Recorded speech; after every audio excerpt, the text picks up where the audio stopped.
pasó el proceso de la medicina. Al día siguiente, ya, ¿cómo estás? Ya estoy un poco mejor.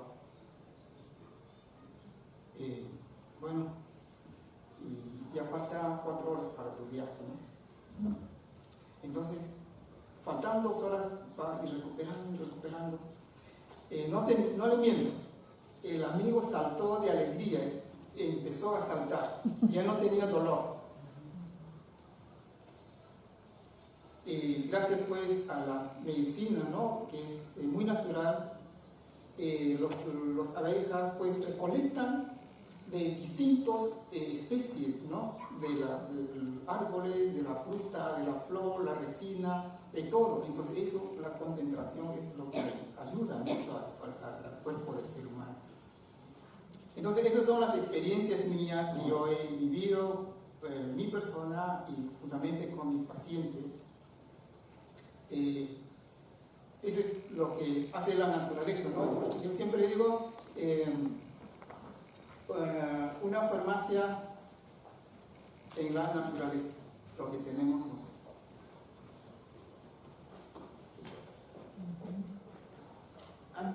A mí me interesa mucho cuando escucho un testimonio de esa naturaleza narrativa, porque digamos, en la antropología clásica, la que hablaba duramente, ¿no?, de una separación entre lo moderno y lo primitivo, así hablaban, ¿no? Normalmente se dice que la filosofía moderna se caracteriza por la capacidad de generar conceptos abstractos y que esto es una facultad para muchos de los entendidos, solo posible gracias a la escritura fonológica, ¿no? La escritura fonológica es la que permite ver al signo, o sea, ver la palabra como un signo lingüístico separado del flujo del habla. Tanto es así, y esto tiene asidero, esta idea, porque por ejemplo en Chipiro no existe una palabra para decir palabra. Existe nuncuy, que es nuestro habla, pero no hay una palabra que hable de la palabra como signo lingüístico independiente del flujo. Por eso justamente es que cuando la palabra se entiende en su práctica, en su vibración sonora, es capaz de curar, ¿no? Entonces, lo que se hablaba normalmente, o sea, clásicamente, es que la filosofía, en tanto aparato conceptual, es meramente del mundo académico moderno y que los pueblos indígenas eran ilógicos y que carecían de pensamiento filosófico. Ahora, la idea de que si tienen o no pensamiento filosófico, yo creo que va a depender de qué entendamos nosotros por filosofía. Creo que es una discusión un tanto estéril, simplemente hay que ver qué tan amplia es nuestra comprensión de lo filosófico. Pero cuando vemos un relato así, claramente hay una racionalidad y hay unas propuestas ontológicas y epistémicas. En primer lugar, el conocimiento, la sabiduría se está transmitiendo al interior de la narrativa. Entonces no hay una separación como en la filosofía moderna entre lo que se llama mitos y logos, sino que en la narrativa misma está el pensamiento que podríamos llamar la reflexión cosmogónica y filosófica. Luego él dice que él sueña y recibe de un dueño espiritual de la planta la curación que él pide, ¿no? Entonces hay una posibilidad de dialogar con la planta a través de su sueño espiritual, que en este caso es un mediador semiótico, ¿no? Permite la traducción entre el lenguaje humano y el lenguaje de las plantas. Él es el mediador, el que hace la traducción, el que permite el vínculo entre dos seres lingüísticamente distintos. Pero como ambos hablan, como todo comunica, como todo dialoga, es posible hablar. El sueño es el lugar en el que se da ese diálogo a través de la mediación del higo, del dueño, ¿no? Y además de ello, en sueños se cura, porque existen estos otros seres, y el sueño es una herramienta epistémica válida dentro del pensamiento indígena, no para conocer el inconsciente a la manera freudiana, sino para conocer la propiedad de las plantas. Es el modo de conocimiento privilegiado, porque la planta no solamente cura por sus principios activos, pero también por la fuerza de su vinculación con el mundo suprasensible de los dueños de la medicina. Por eso Pablo decía, hay que tener fe. Tener fe yo lo entiendo como hay que saber pedir con humildad. Y es él que le pregunta, ¿para qué me estás dietando? Yo dieto para curar. Y eso creo que es a la gente que viene, digamos, del mundo de la modernidad hegemónica, lo que más les cuesta es saber pedir ayuda con humildad. Y saber pedirle a la propia planta que lo cure, ¿no? Porque dentro de la educación moderna, de las escuelas, de las universidades, se ha privilegiado un paradigma naturalista, mecanicista, que piensa que solo el ser humano tiene conciencia. Desde la perspectiva indígena, todo tiene conciencia, todo tiene semiótica, ¿no? Ahora la pregunta es, o los pueblos indígenas son animistas, es decir, que dan vida a lo que no la tiene, o más bien la modernidad hegemónica, por sus límites perceptivos, es inanimista, es decir, es incapaz de sentir afectivamente la inteligencia, la vida y la capacidad dialógica de la planta, ¿no? Todo esto está acá. Además, nos ha dicho que el sueño puede prever el futuro. Él ha visto la receta que luego recibió para curarse. ¿Cómo fue? ¿Fue un oráculo? ¿O el oráculo mismo causó que el médico académico, sin saber, diera esa receta? Es difícil, ¿no? Y lo que él está planteando, por ejemplo, acá está nuestro eminente doctor Isaac Alba, ¿no? De Cayetano, investigador también de antropología, una eminencia en enfermedades tropicales y en Ucayali, y lo que él está planteando, Isaac, es que hay males claramente identificables sintomatológicamente. O sea, no son males ni solamente psíquicos ni espirituales, con una sintomatología detectable por la medicina académica, que la medicina académica no puede curar, y la medicina, según el testimonio indígena, sí puede curar. Y ahí entramos en un terreno interesante, ¿no? Porque la propia etnobotánica viene demostrando, por ejemplo, las propiedades de las plantas. Pero cuando preguntan al médico indígena cómo aprendiste, claro, una parte viene de oralidad. Posiblemente otra parte interesante viene de lo que dijo el profesor Roberto Sariquí del pensamiento analógico. Tal vez otra parte viene de prueba y error. Todos estos métodos son parte. Pero otra parte viene de los sueños, de la epistemia onírica. Entonces, ¿cómo tú en el laboratorio legitimas el saber pragmático, pero niegas la afirmación epistemológica indígena? Eso es problemático. Entonces, todavía nosotros dentro de la academia tenemos mucho que repensar filosóficamente si queremos entablar un diálogo respetuoso con los pueblos indígenas. Entonces, yo ya hablé, yo quisiera saber que alguien de ustedes le haga alguna pregunta, por favor, acá a Clever González sobre su práctica medicinal.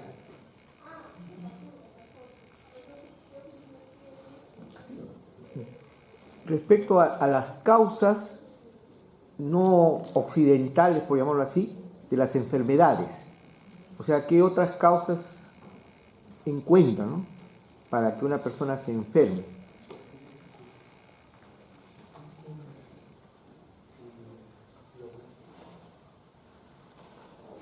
Bueno, causas el médico pues ve, ¿no? Como decía, yo trabajo con la ayahuasca para ver a mis pacientes cómo están. Dentro de eso siempre veo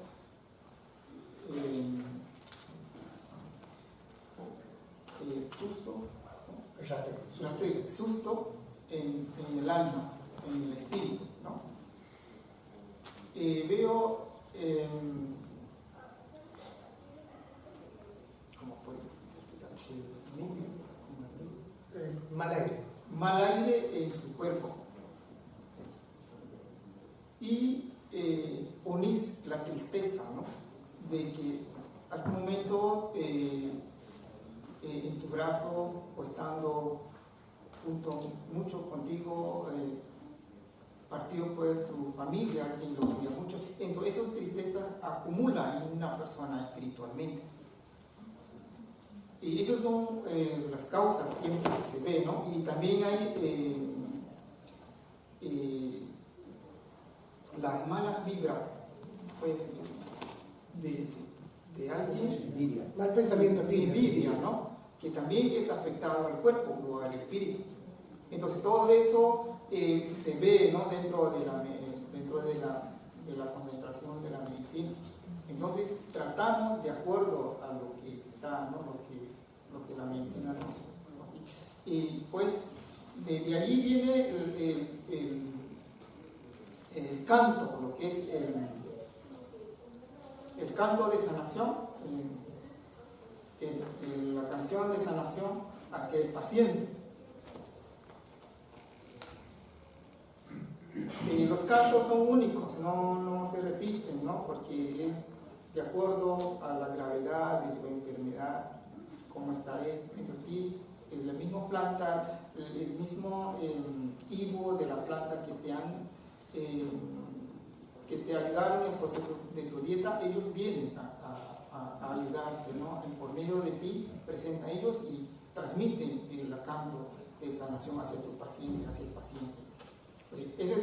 Así se trabaja con la medicina. Yo tengo como 10 plantas que he dietado durante el proceso de mi dieta. Una de las plantas que yo tengo mucho respeto, como decía mi hermano Pablo, ¿no? Nosotros respetamos mucho a las plantas porque son seres vivos. Lo que yo respeto mucho es la ayahuasca y el renaco. El renaco es lo que me dio el voz para cantar. El voz nos afina increíblemente. Yo nunca pensé que yo iba a cantar, pero gracias por la naturaleza afina el voz, ¿no? Es increíble como lo que hace la naturaleza por nosotros, y muchas veces pues no nos damos cuenta de qué estamos rodeados, ¿no? Y desconocemos. Viendo en eso, en mi Amazonía, pues hay una deforestación muchísimo, ¿no? Sin darse cuenta qué es lo que estamos destruyendo. Y eso es nuestra preocupación también dentro del equipo de trabajo aquí en la escuela, en el centro del proyecto Conchana y inicialmente. Y nos interesa mucho rescatar, ¿no? Todo esa, lo que ahorita vemos lo que estamos perdiendo, ¿no? ¿De qué manera podemos rescatarlo? O dejar de, por lo menos, controlar, ¿no? Bueno, la preocupación es muchísimo para nosotros, el equipo. Vemos la manera también para poder controlar todo, ¿no? Es cuestión solamente de la educación, inculcar, ¿no? Nosotros como que ya estamos viviendo ahí dentro de esa práctica, y solamente dar una orientación o la educación en el niñez, juntamente con mi hermano Pablo, pues los niños, ¿no? Y entonces ellos ya no es que no retrocedemos, no es que no nos retrocedamos, ¿no? Sino que dentro de este mundo cambiante, pero sí acoplando con eso, pero sin perder nuestra costumbre. Es lo que se tiene que hacer ahora, ¿no? En la parte de medicina, en la parte educativa, en todo. O sea, enlazando con la tecnología y todos los cambios que hay, pero sí, eso tenemos que tener más cuidado. Y yo veo así, de esa manera.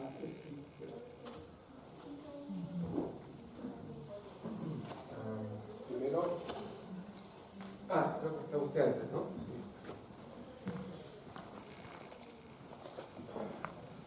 Lo usé y...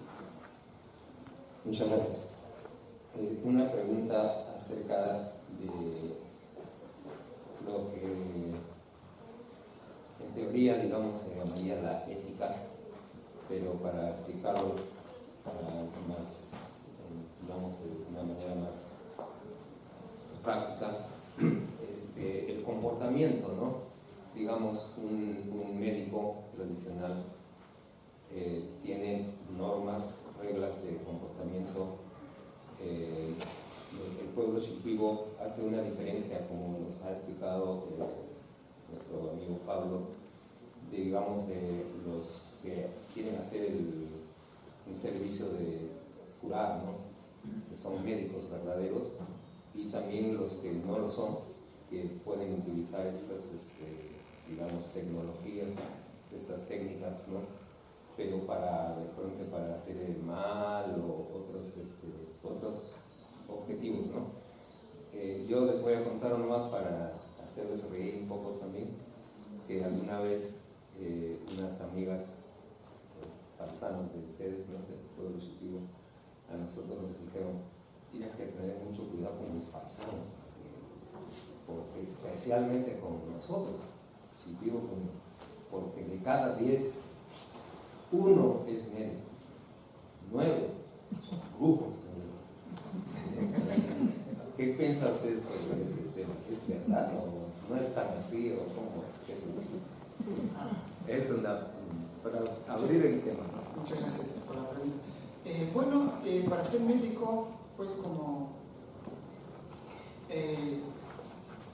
digamos que hay leyes, ¿no? O sea, lo que uno... Por eso, cuando inicia tu proceso de dieta, tiene un maestro, te dice, ¿no? En primer lugar, no comer esto de acá, esto no vas a hacer, esto, listo, ¿no? Como 10, lo que no puedes hacer. Si dentro de ese no cumples, dentro del 10, que te ha dicho tu maestro, no cumples, entonces ahí está el problema de uno que va en ese camino. O sea, ya transgredió la ley, digamos, ¿no? La regla que no debía de hacer. Y pues no subsana, ya te desvía de lo que realmente tienes que hacer. Bueno, en mi caso, ¿no? Yo me pongo ejemplo. Yo soy una persona, porque yo practico la medicina, no soy muy poco de hablar. Mi chef mismo sabe, todos mis hermanos me conocen mucho. Muy poco de hablar. Porque yo sé que dentro de mí yo puedo hablar algunas frases o términos que no puede ser adecuado para mi proceso, ¿no? Y para no lastimar a alguien, a mi vecino, a mi familia, y no tener tantos pensamientos negativos.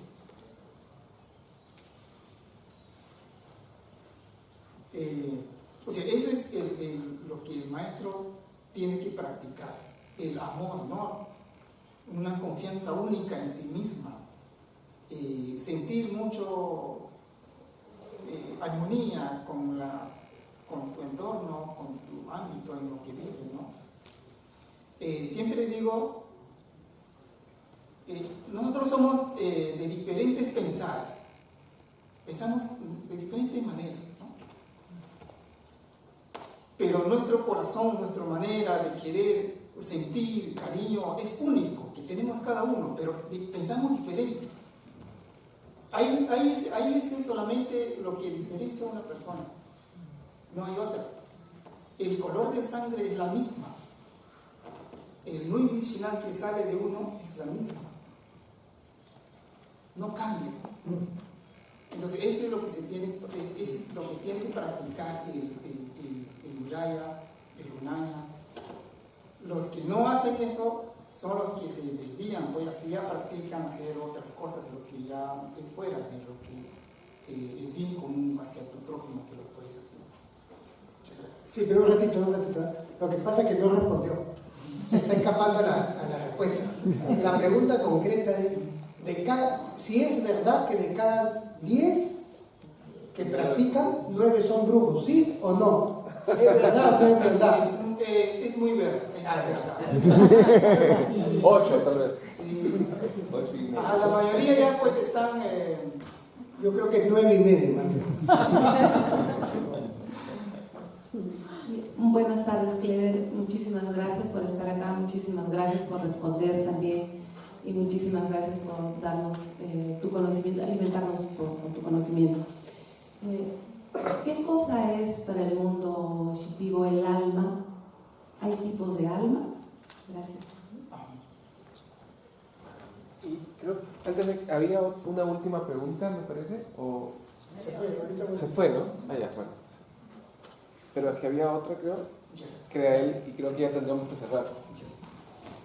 Bueno, respecto a tu pregunta, alma, ¿no? Nosotros los médicos, el alma es lo que vive en nosotros. El cuerpo, lo que uno no vemos. Por ejemplo, después de la muerte, presenta, ¿no? Decimos, ¿no? He visto su calla por ejemplo, de mi papá, cuando en su etapa final estuvo en mi casa, ¿no? Un buen tiempo. Y siempre vemos su calla de mi padre, su alma. Y eso es lo que yo muestro en el mundo medicina, el mundo de los Onaya, los médicos, lo distinguimos así, el alma, lo que está dentro de nosotros, lo que sale después de la muerte. Y bueno, para elevar el alma de un ser humano que está atrapado en el mundo, tenemos que elevar a través de la medicina para que ya pase